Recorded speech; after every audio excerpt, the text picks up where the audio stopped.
Iwasan ang mga ito kung gusto niyo magtagumpay bilang isang content creator. Number 1, bawal ang mahiyain. Walang magandang resulta ang pagiging content creator ninyo kung mahiyain kayo. Ipakita mo kung ano ang meron ka at kung ano ang kaya mong maiambag sa mundo ni Meta. Number 2, bawal ang tamad. Sa anumang aspeto ng buhay ay hindi magandang practice ang pagiging tamad. Bilang content creator ka na, ay kaakibat na nito ang paggawa ng content araw-araw. Yung makita ng viewers mo na nag-e-exist ka araw-araw ay malaking bagay na po yun. At number 3, bawal ang maramdamin. Tibay ng loob ang kailangan sa mundong ito.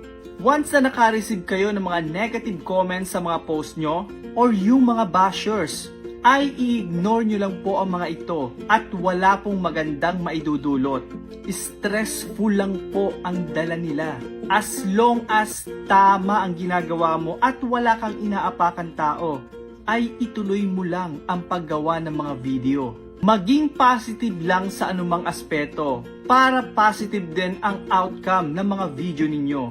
At ang pinaka-importante, take it easy lang at i-enjoy nyo lang ang pag-reels. Follow and share.